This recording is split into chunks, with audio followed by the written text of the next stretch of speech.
These are the vocab words for vocab number 6. The first one, utopia. Utopia is a perfect or ideal place or society, so it's clearly what the Puritans were expecting to create when they got to America. The opposite of this, and I wouldn't put this on the test, but just so you know, dystopian is books like The Hunger Games, 1984, Brave New World. Those are societies that are dystopian, meaning they're kind of in the future and they're kind of depressing. But a utopia is usually considered a good thing. It's only bad in the sense that it's really impossible to find, but utopia means a perfect place or society. Serene means calm or peaceful, so the noun would be serenity. Any Seinfeld fans will know that because Kramer went through a phase of when he got stressed saying serenity now and kind of bottling up the stress and the anger. But serene is just like, the serene stream was very peaceful and calm. Abate means to lessen or to stop. So usually, I don't know, for some reason you usually hear it about wind. So you waited for the wind to abate before you went out sailing, something like that. So it just means to stop or to lessen in intensity. And you could see abatement, but I probably wouldn't put that on there. Throng, this isn't like the first line of Scarlet Letter. Throng is a crowd or group of people. So for instance, if there was some big announcement to be made in the center of town in Salem, a throng might gather around the podium. So that's a throng. Obstinate means stubborn. So if you're really obstinate, that means you're known for being very stubborn. So like a mule is a very obstinate animal. Obstinance, not to be confused with abstinence, obstinance, great, hold on, I just moved this thing somehow. Okay, sorry about that. Obstinate, so I was saying obstinance means means stubbornness. So it just means the state of being stubborn, but obstinate is just stubborn, the adjective. Garb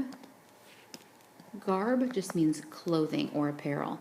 So I always think of last year, one of my girls said that she saw a Halloween store, it said ghoulish garb. So that's perfect, it means clothes that's ghoulish. So garb just means clothing. Edifice is a building or a structure, but building is fine. That should help you in Spanish. It's edificio as building, so that should help you right there. Amenable means open to or agreeable. So I always think, I don't know why I know this, but from Legally Blonde, she says when she thinks Warren's going to propose to her, she says, I'm fully amenable to that discussion, meaning I'm open to it or I'm agreeable to it. Paramour is an illicit lover or forbidden lover. I know that sounds kind of random for a school word, but it actually does come into play a lot with the Scarlet Letter because, as you'll see, Hester refuses to reveal the name of her paramour. So you can think of lover meaning love, amour, so paramour. Immutable means unchangeable or constant. If you think of mutant or mutation means change, if something's immutable, that means it's unchangeable. Wan means pale or pallid is an old word. So if you're looking wan, that means you're looking pale. Ludicrous, not like the rapper, like this. Spell it like this. Ludicrous just means ridiculous. So you might say, that's ludicrous for her to expect us to read 4 chapters in one night, which is might have what you've been saying about the Scarlet Letter, but you can do it, I promise. So it just means absurd or ridiculous, ludicrous. Unobtrusive.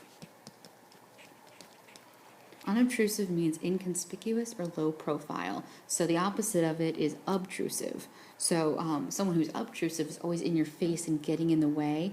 Unobtrusive is someone who's kind of to the side and, just like I said, low profile. My wedding photographer, I still remember on her ad, she said unobtrusive photography, meaning she's not going to get in and dictate how everyone should stand. She kind of captures things as they happen. So she's inconspicuous, and she wore black. It kind of blended in. She wasn't like obtrusive, meaning like interrupting conversations to take pictures. Pacify. Pacify means to appease or to soothe or to mollify. So there are 2 easy ways to remember this. First way is a pacifier, like for a baby. They pacify a screaming infant, meaning they calm them down. The other thing is pass. It's related to paz in Spanish, which is peace. I'm sure it's something similar in French. Ample means plenty or more than enough. So a teacher might say, you've had ample opportunity to do your work. There's no excuse for it to be late.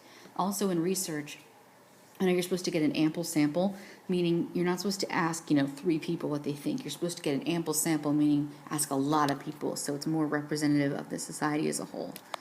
Physiognomy, this is a funny word. I'm really random, but I promise you'll see it now that you know it. Physiognomy is the facial features or expression of someone. But basically, it was actually a thing that was studied in the olden days. They would actually think that if you had a broad forehead, that meant whatever about your personality. Or if you had bushy eyebrows, that meant something about you. So they were basically looking at your physiognomy, which is your facial features or characteristics, and then judging you on it. So that's physiognomy. But usually it just means facial expression or facial features. Phantasmagoria, that's another really funny one. But it's in Scarlet Letter, and you actually see it. A phantasmagoria is a dreamlike succession of images. You could also say it's a hallucination or an illusion. So when Hester is on the scaffold, she sees a phantasmagoric succession of images or something like that. So she sees kind of like dreamlike hallucination kind of thing. Commensurate means proportional or corresponding. So often on job postings, you'll see salary commensurate with experience, meaning it's equal to experience or proportional. So if you have a lot of experience, you'll make more salary. Same thing. So commensurate. You could think it sounds kind of like measure, and it's proportional. I don't know if that will help you, but yeah, usually used as to experience. And then finally, two more. Histrionic means overly dramatic. So if, for instance, if you are stressed out about a test and you say, I'm going to have a heart attack, I might say, okay, we can dispense with the histrionics here. No one's going to have a heart attack. So I mean with the overly dramatic sayings. And then finally, this is a great word, malefactor, or the feminine, malefactress, means an evildoer, a criminal, or a bad person. So Hester in the Scarlet Letter is considered to be a malefactress by her society, and her paramour is considered to be a malefactor. But, of course, we don't judge them as harshly as they did back then. But anyway, that's what it means. And this, you wouldn't necessarily use this in your writing per se, but it's just good to be aware of it. And note mal, that always means bad. That's one of those Latin words that you should know, those roots. So those are the vocabs for number 6.